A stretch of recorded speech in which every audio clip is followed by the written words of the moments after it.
오늘은 우리 에베소 4장 말씀입니다. 우리 에베소 4장,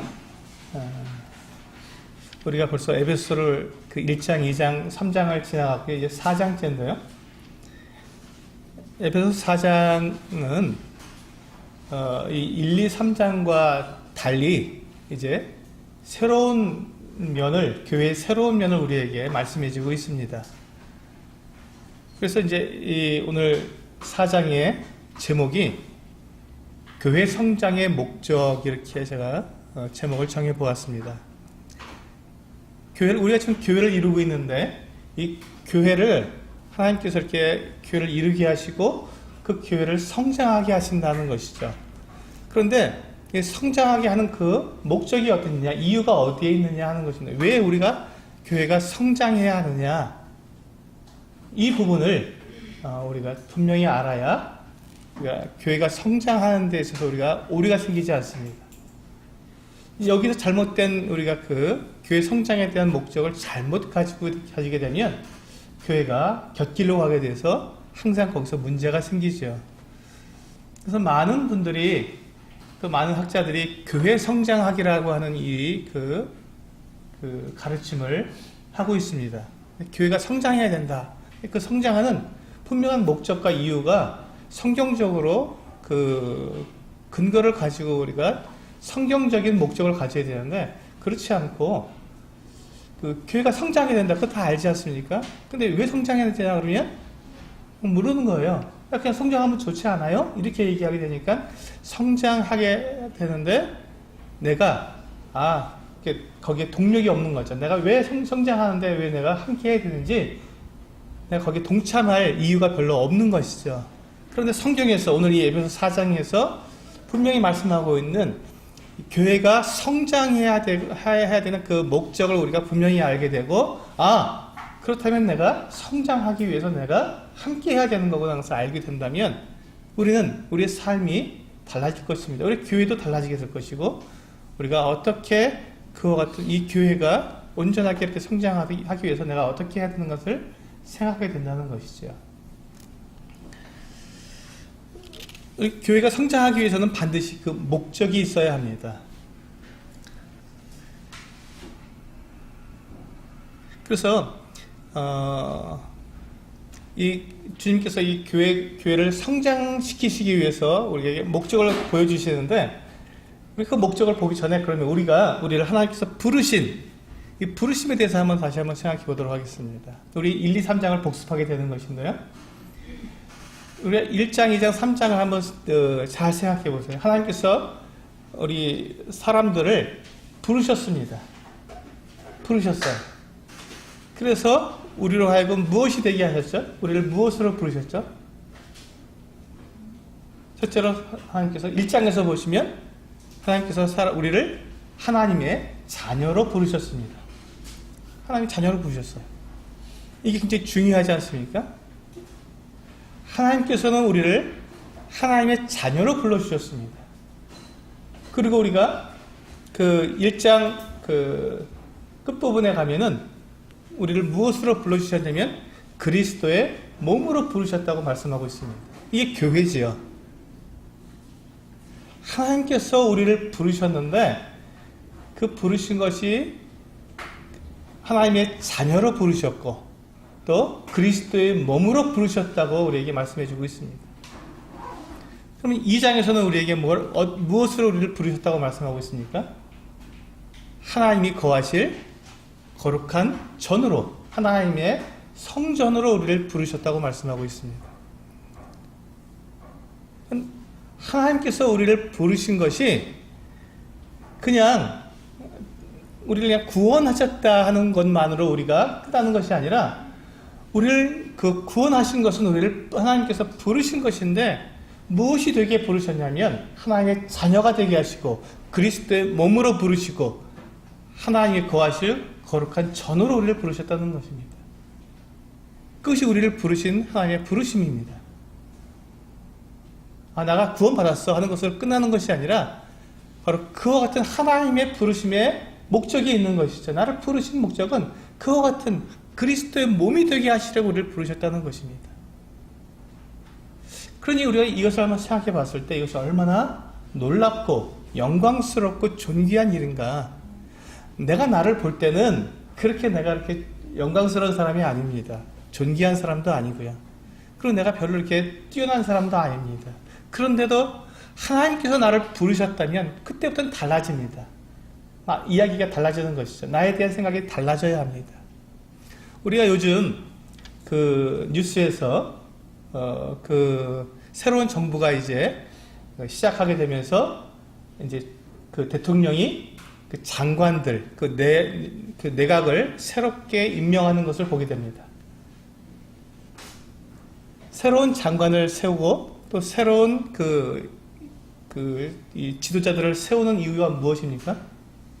그들을 통해서 새로운 정부가 나라를 다스리게 되는데 그 나라를 다스릴 그 일을 잘 하기 위해서, 그래서 대통령이 원하는 대로 이 나라를 잘 다스려 가기 위해서 새로운 그 어떤 그 장관들, 지도자들을 세우는 것이죠. 한번 생각해 보세요. 그런데 그 대통령이 어떤 사람을 어떤 장관에 내정했다, 불렀다 하게 되면 그 사람이 얼마나 그것이 정말 영광스럽고 정말 그 자기 자신에 대해서 얼마나 다시 보게 되지 않겠습니까? 나는 자기 자신은 이렇게 별로 자기가 그런 대상이 될 줄을 생각을 못했는데 어느 날 청와대에서 연락이 온 거예요. 당신을 어떠한 그 장관으로 대통령께서 지명하셨습니다. 그 소식을 들었을 때 얼마나 기쁠까요? 바로 그것처럼 하나님께서 우리를 부르셨다는 거예요. 대통령이 장관을 세우는 것과 마찬가지로 우리 각 사람들을 부르셔서 내가 너를 그리스도의 몸으로 세우겠다.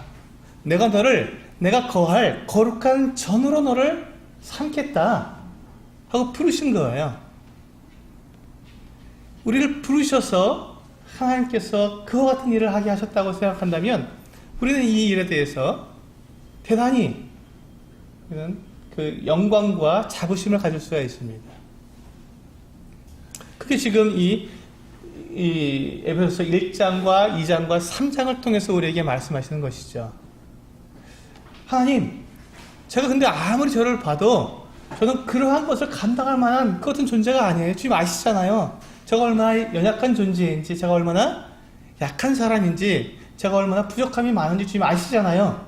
그렇게 우리가 그렇게 말씀을 드려도 하나님께서는 괜찮다, 상관없다. 왜? 내 능력이 너에게 역사하기 때문에 괜찮다.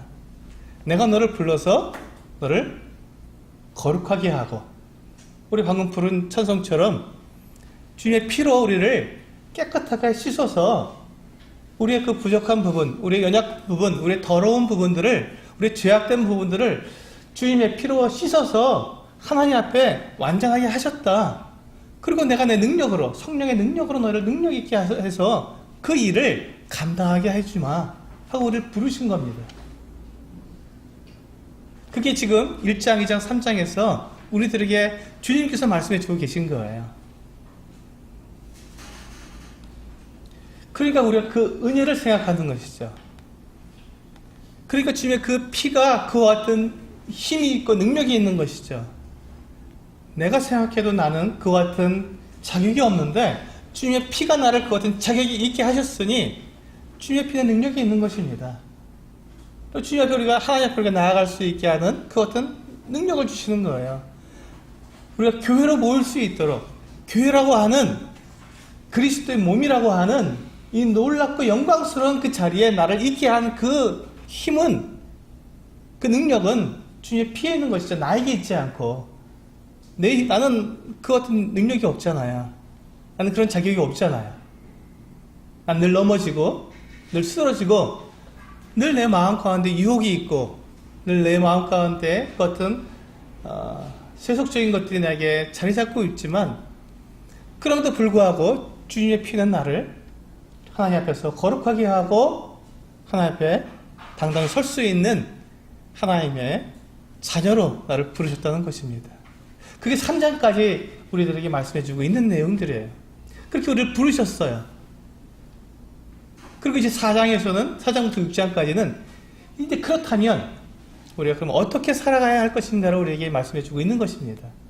그렇게 하나님의 부르심을 받았다면 그 부르심에 합당하게 행하도록 4장 1절에서 말씀하고 있지 않습니까?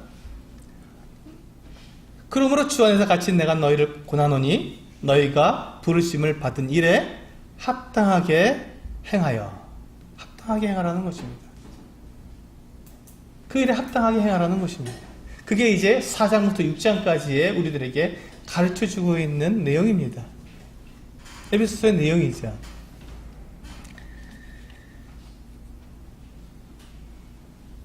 그래서 우리가 하나님께서 우리를 그렇게 부르셨다면 이제 우리는 어떻게 살아가야 합니까? 하나님의 부르심에 순종하고 거기에 복종하면서 그에 합당하게 살아가야 합니다.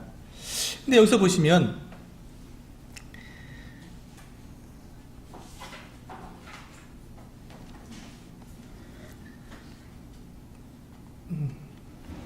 사장이죠. 4절입니다. 4장 4절입니다.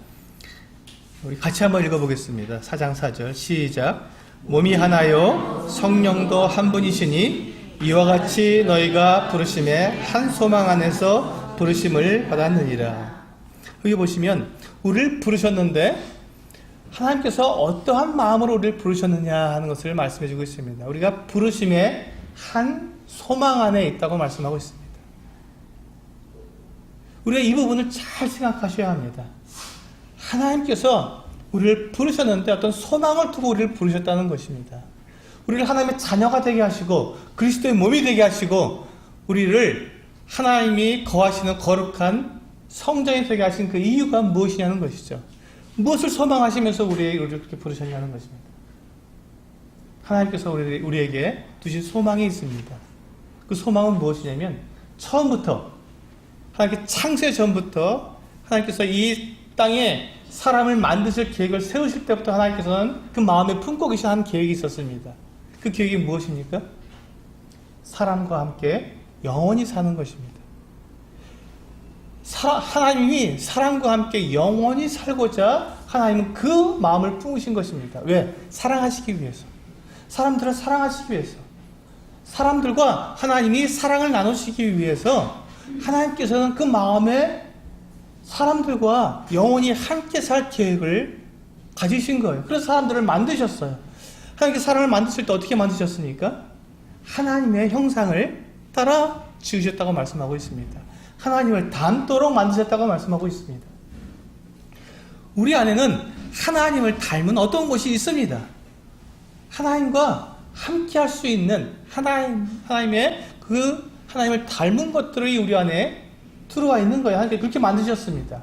그래서 하나님은 우리를 하나님과 영원히 살 수 있도록 우리를 지으신 거예요. 그런데 사람들이 어떻게 했습니까? 죄를 지어서 하나님을 떠나갔지 않습니까? 그때부터 하나님은 사람들을 다시 사실 계획을 세우신 것입니다. 다시 사야. 사람들이 죄를 지어서 사단에게 팔렸는데 사단에게 하나님께서 사단의 손에서 우리를 다시금 건져내시기 위한 하나님의 계획을 세우신 것이죠. 그래서 결국 우리를 무엇으로 사셨습니까? 자기 피로 사셨습니다. 사도행 여기 손을 넣으시고 에베소 4장에 손을 넣으시고 사도행전 20장입니다. 사도행전 20장 28절을 보시면 그 부분을 분명하게 우리에게 말씀해 주고 있습니다.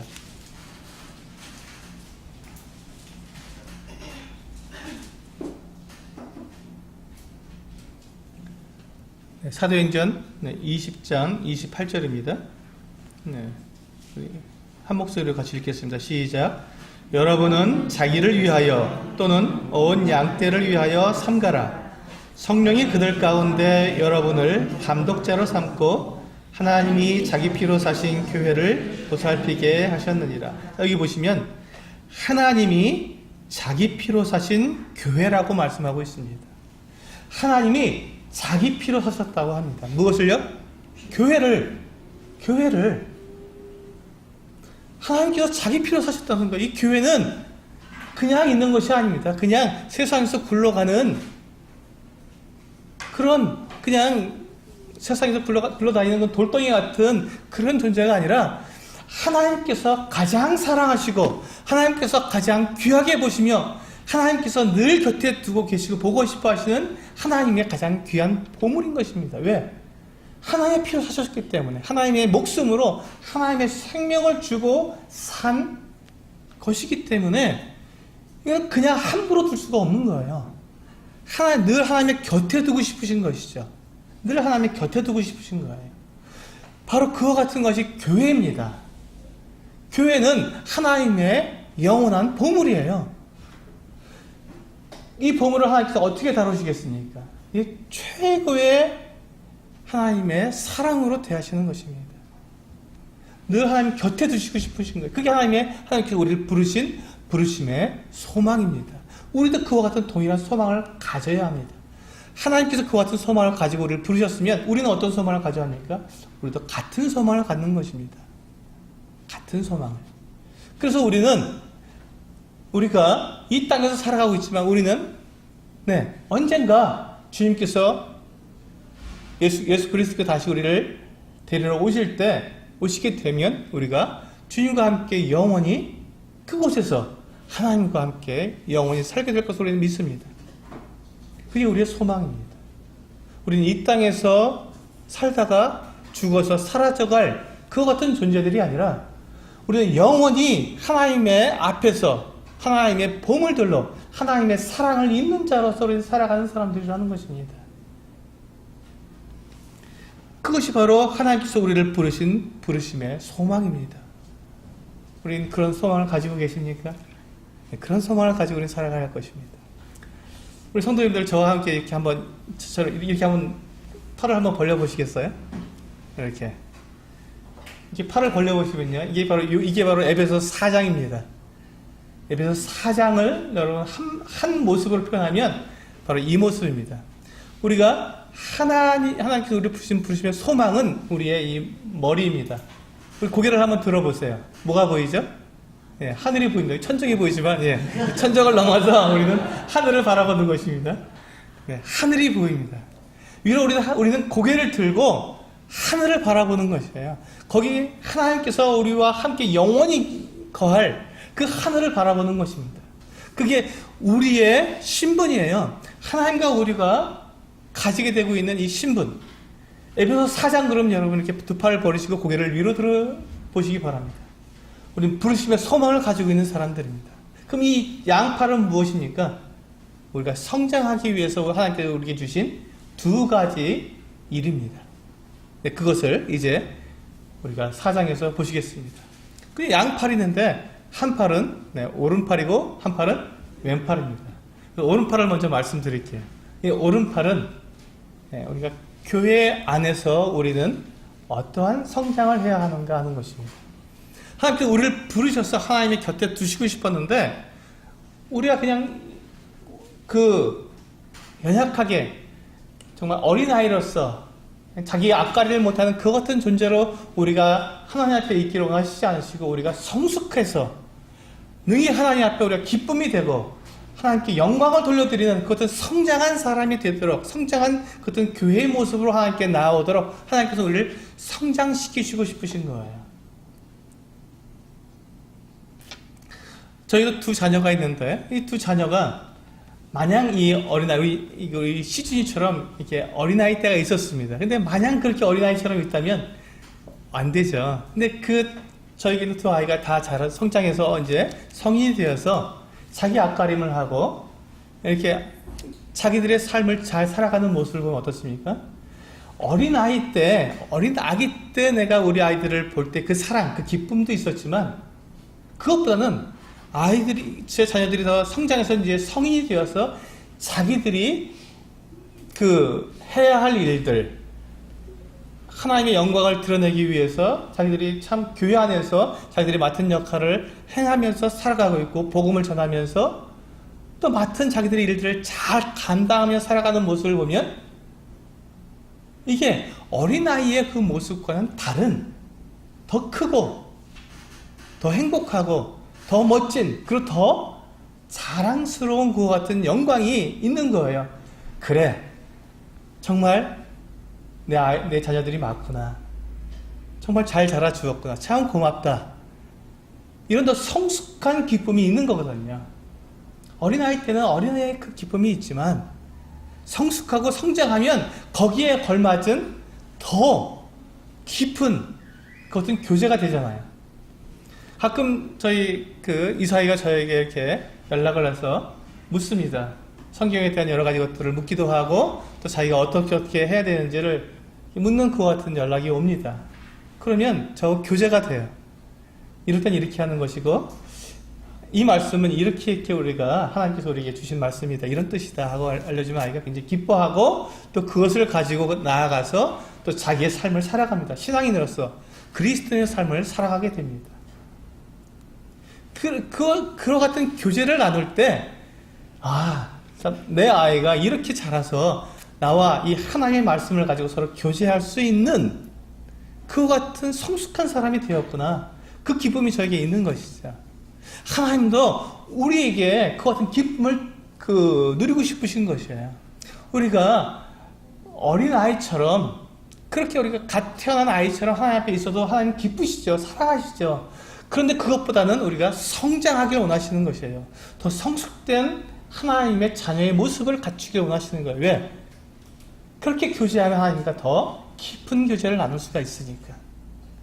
하나님의 보물이 더 보물스럽게 보이니까. 그래서 하나님은 우리가 성장하고 성숙하기를 원하시는 것입니다. 그래서 하나님께서 이제 우리를 성장하고 성숙시키시는데,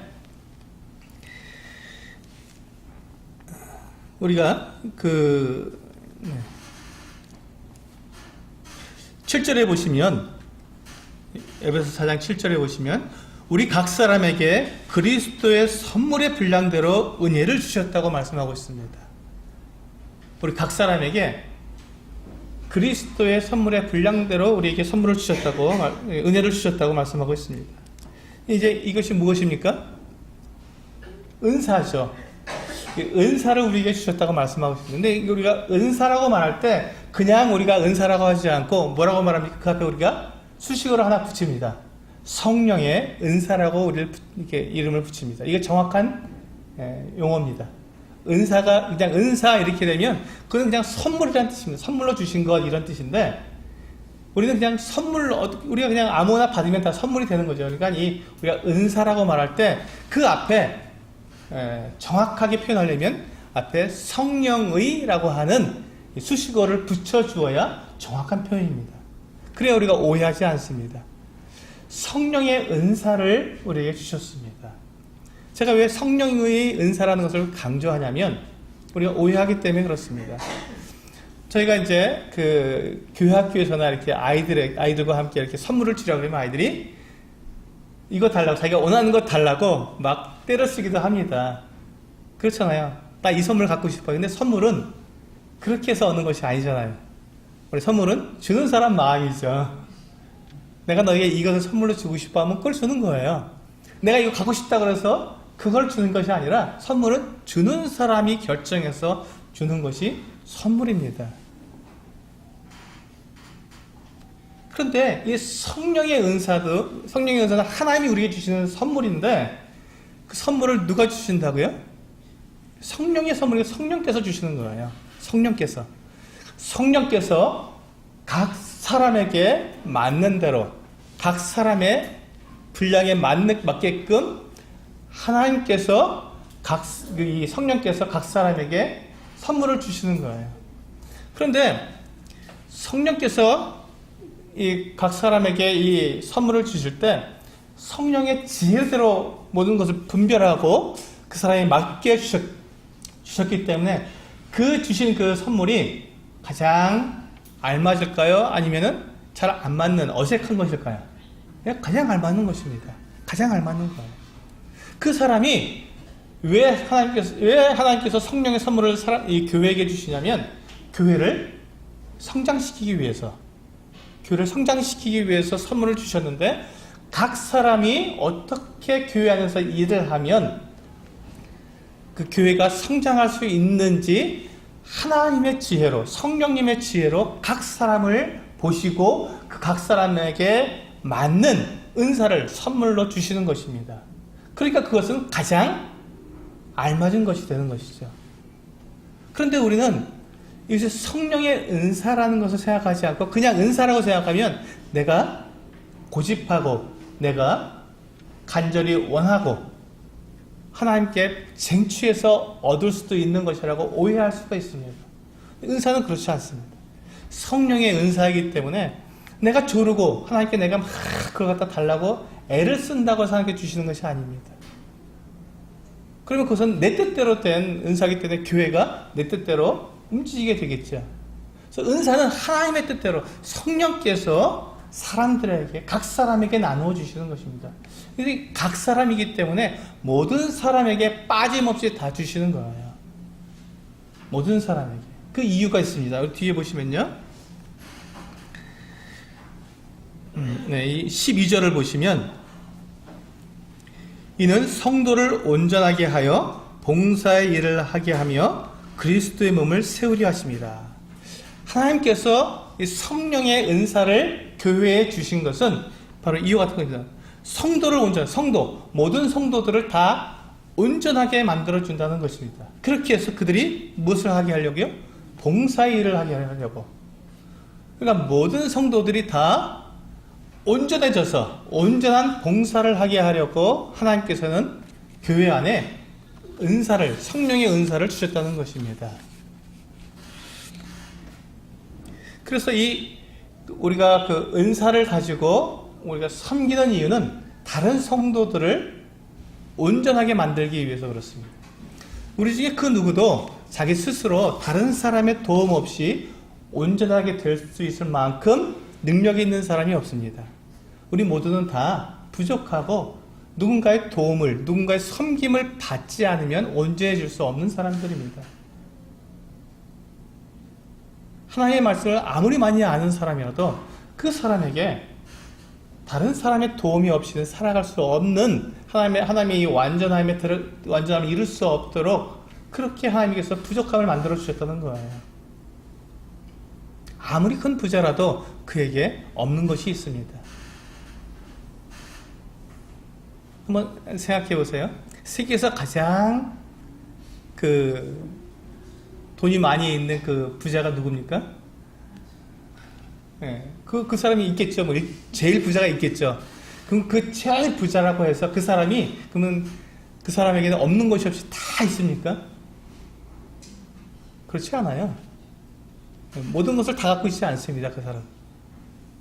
그 사람이 정말 한 나라를 살 수 있을 만큼 큰 돈을 가졌다 할지라도 그 사람에게 없는 것이 있어요. 정말 저 아프리카 오지에 살고 있는 사람이 가지고 있는, 그 사람에게도 있는 게 이 가장 큰 부자에게도 없는 것이 있다는 것입니다. 당연하지 않겠습니까? 여러분, 부자라고 모든 것을 다 갖고 있는 것이 아닙니다. 여러분, 학식이 높다고 모든 걸 다 아는 게 아니에요. 박사라고 해서 모든 걸 다 아는 것이 아니지 않습니까? 예, 맞습니다. 그래서 하나님께서 이 교회에게 은사를 주신 것은 모든 사람이 모든 것을 다 가질 수 없고 모든 사람이 모든 것을 다 알 수 없기 때문에 우리가 온전해지기 위해서는 다른 사람의 도움이 필요한 거예요. 다른 사람의 손길이 필요한 거예요. 그래서 우리는 하나님께서 그렇게 이 교회가 온전해지도록 하기 위해서 은사를 주신 것이죠. 다른 사람의 섬김을 받으라는 것입니다. 그래서 12절에 성도를 온전하게 하기 위해서 성령의 은사를 주셨다는 것이죠. 그래서 이 성령의 은사를 여기 보시면 사도들, 선지자들, 복음 전하자들, 또 교사와 목사들, 이러한 사람들을 주셨다는 것입니다.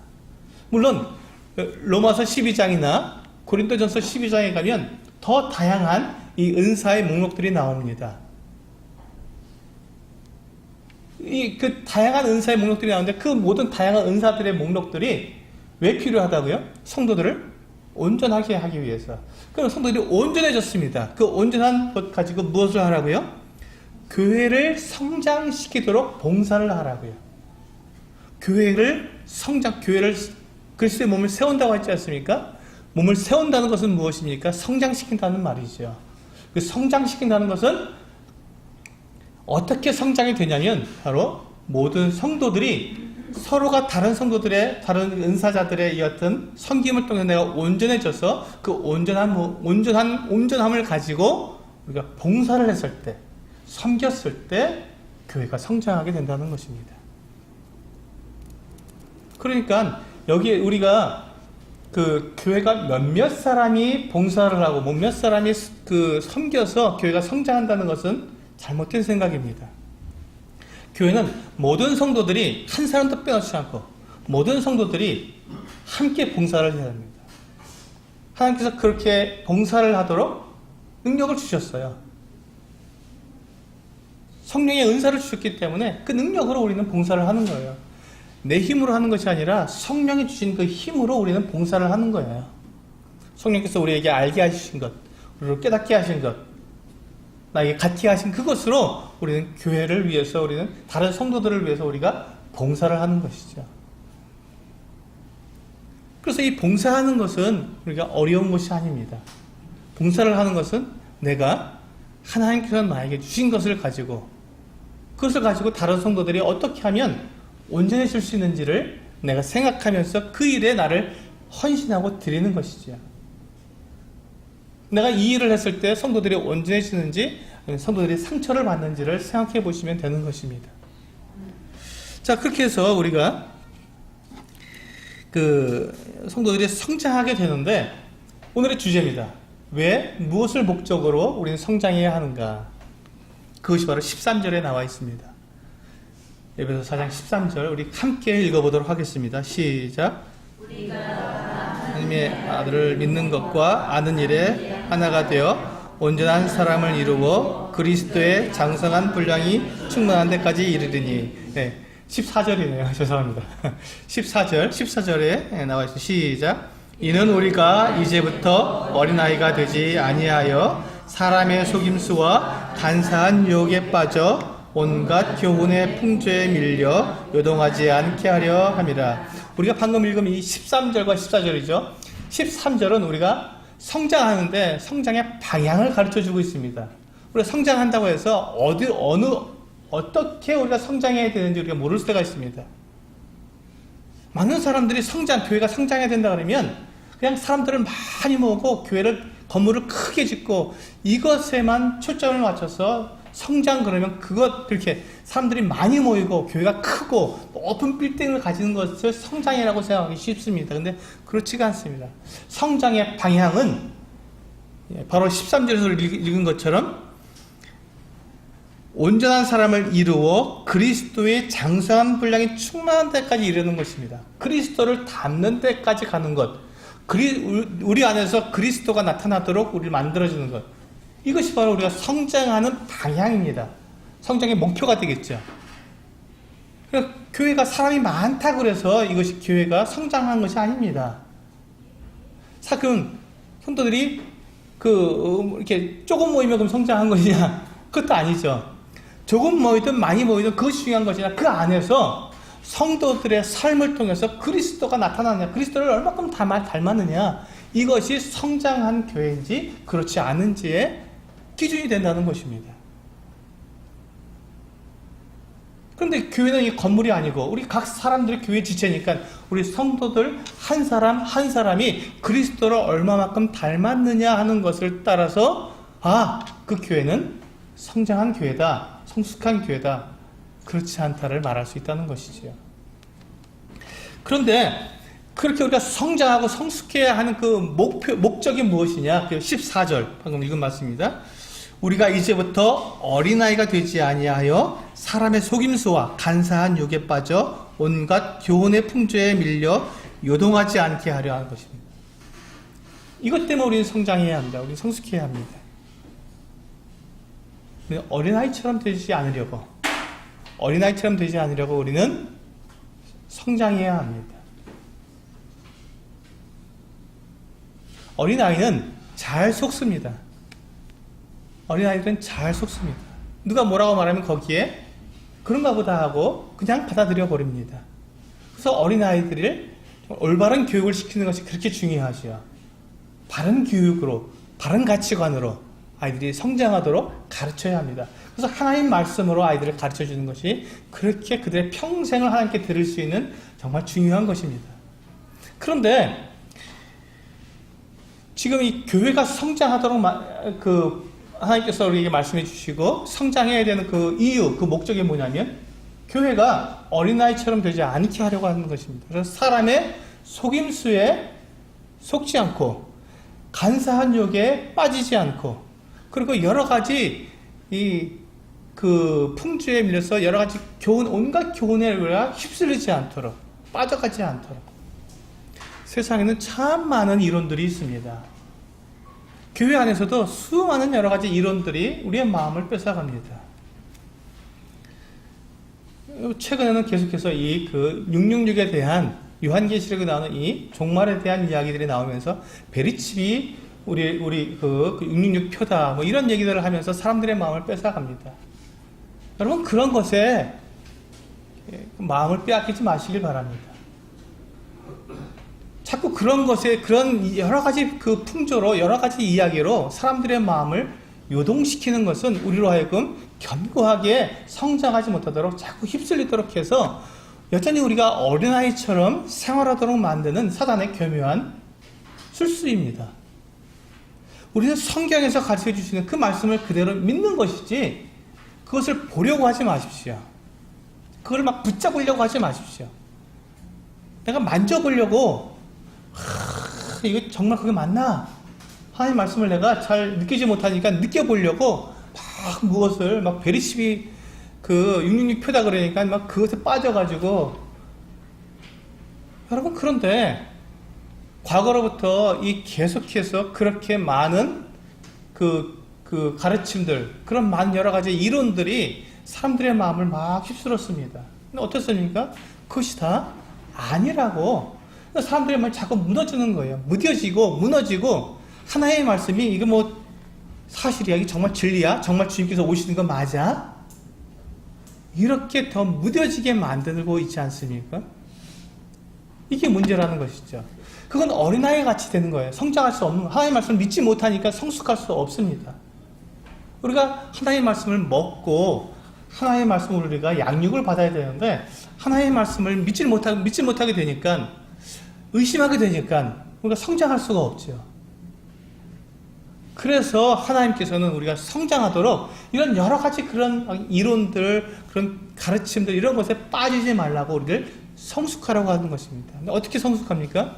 하나님께 주시는 은사들이 서로 활동할 때 어떤 사람은 가르치는 일로, 어떤 사람은 다스리는 일로, 어떤 사람은 섬기고 봉사하는 일로, 어떤 사람은 구제하는 일로 여러 가지 다양한 그 어떤 은사로 다른 성도들의 부족한 부분을 채우고 하나님의 말씀을 올바르게 가르쳐서 사람들이 이상한 다른 헛된 그 어떤 교훈에 빠지지 않도록 만들었을 때 교회가 든든하게 뿌리를 내리고 성장하게 되기 때문에 그와 같이 거기에 힘쓰라는 것입니다. 그래서 모든 성도들이 함께 움직이는 거예요.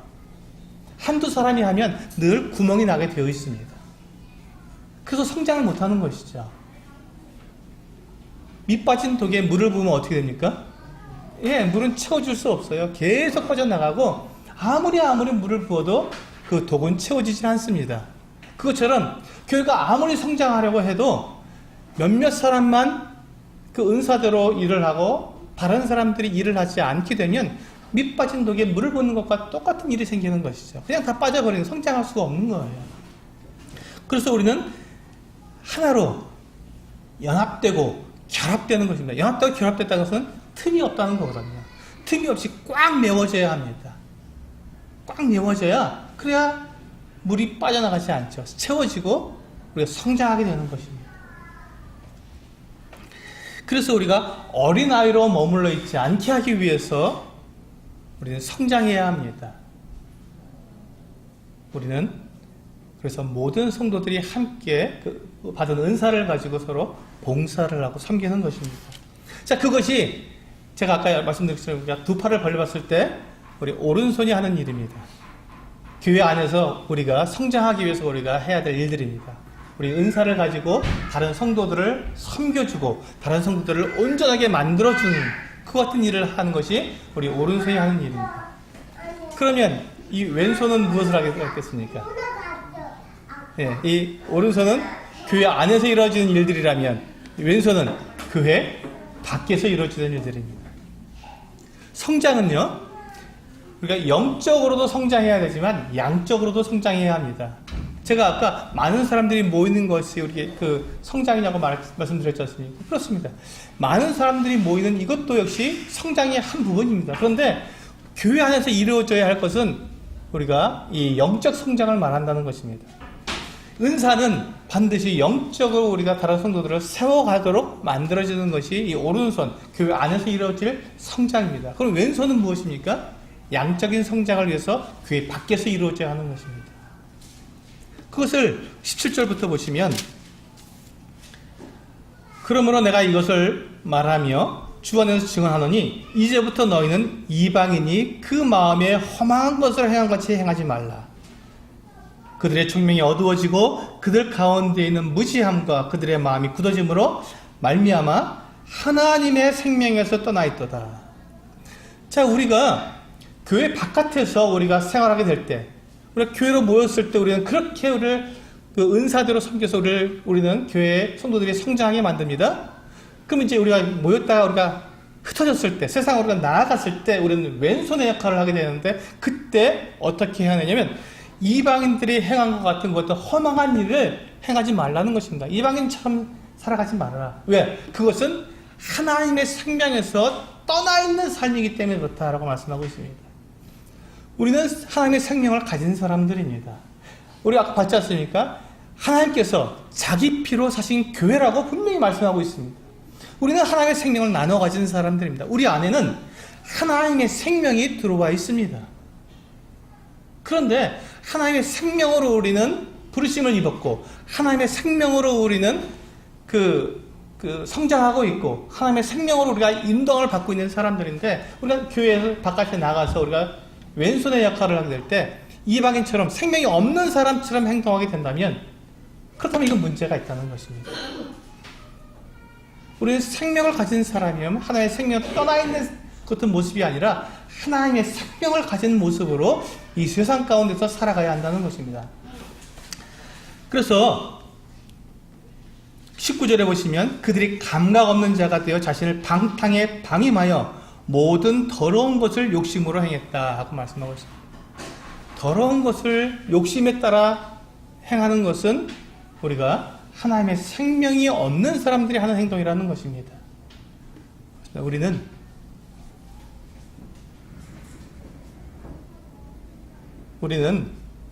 결코 하나님께서 우리를 거룩하게 하신 이 거룩함을 우리는 더러움에 내어줄 수 없는 사람들입니다.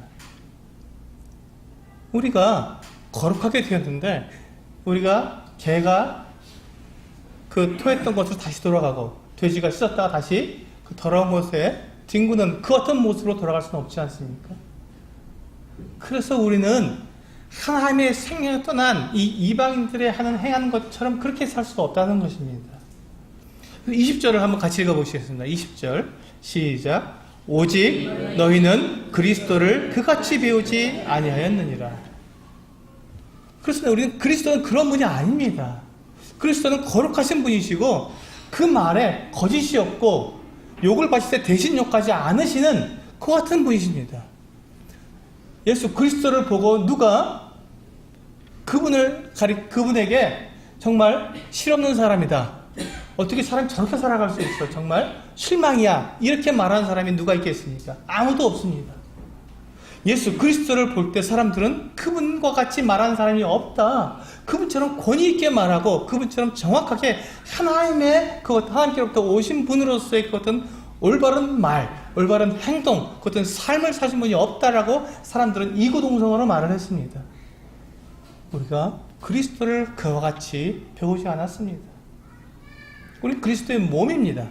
우리가 모였을 때 그리스도의 몸일 뿐만 아니라 그리스도의 몸으로 우리가 세상에 나아갈 때, 왼손의 역할을 할 때 우리는 우리가 배운 그대로 그리스도의 모습을 사람들에게 나타내야 할 것입니다.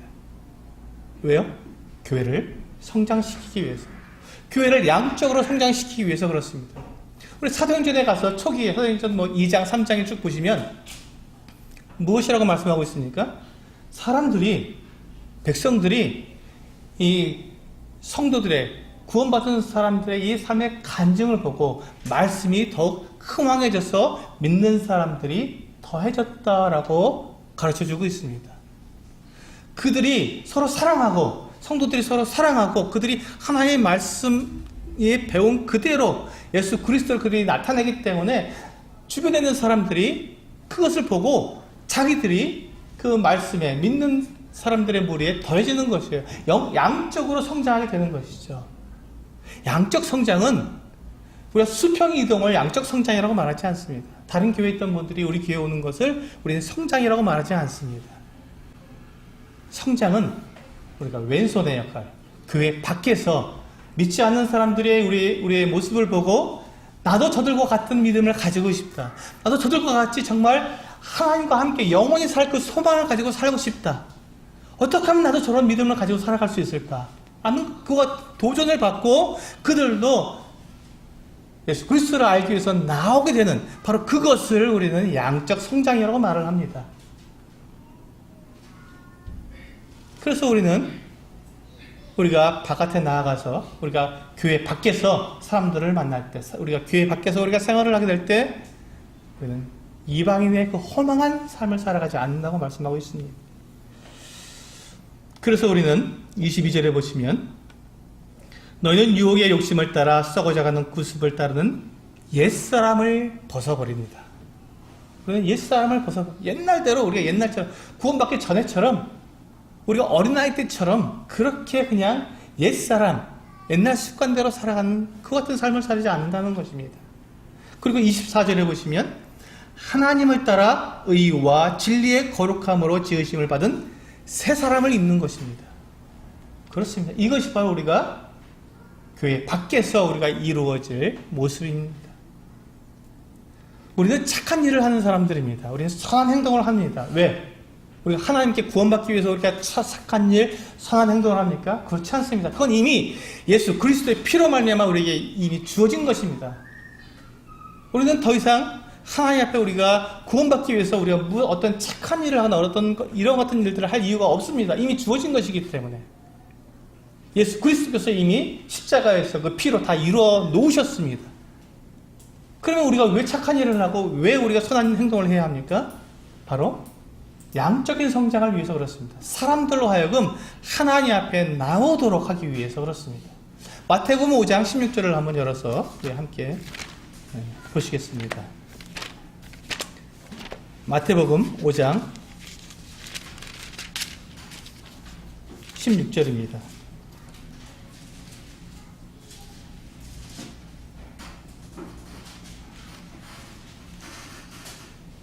마태복음 5장 16절 찾으시면 한 목소리로 같이 읽겠습니다. 시작.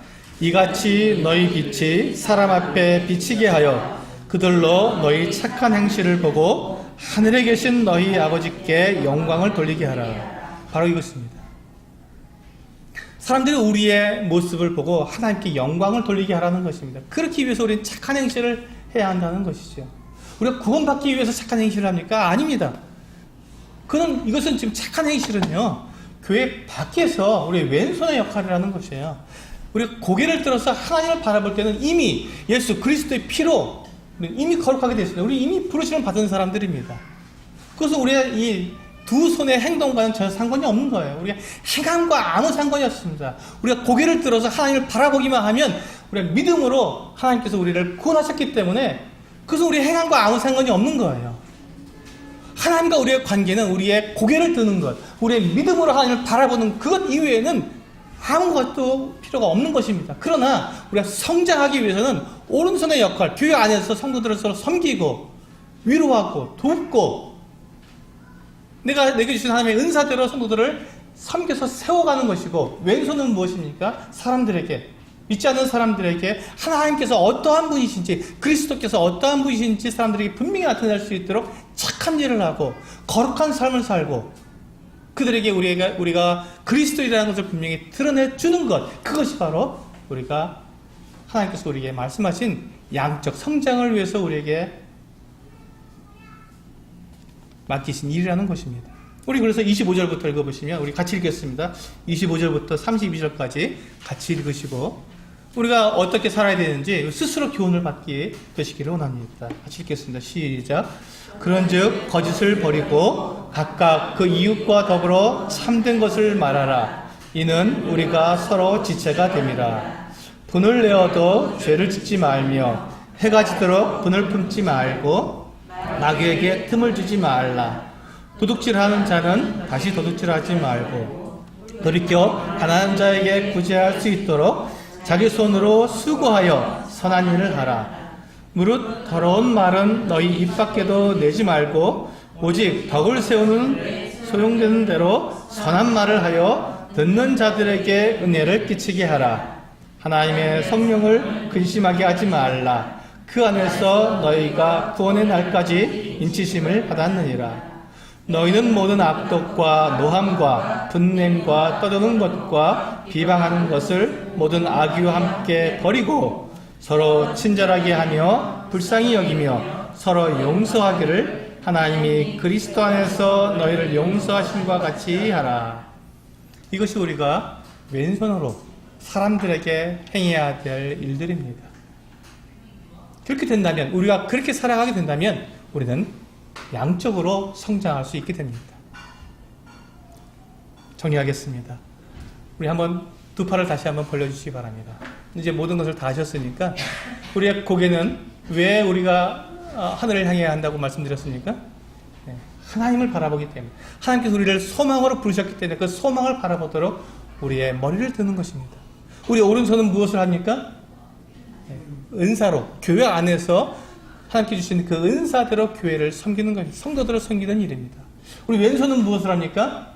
교회 밖에서 사람들을 주님 안으로 나오도록 하기 위해서 이와 같은 이방인의 삶이 아니라 그리스도를 배운 대로 살아가는 그 같은 삶을 살기 위해서 우리의 왼손의 삶을 살아가는 것입니다. 예.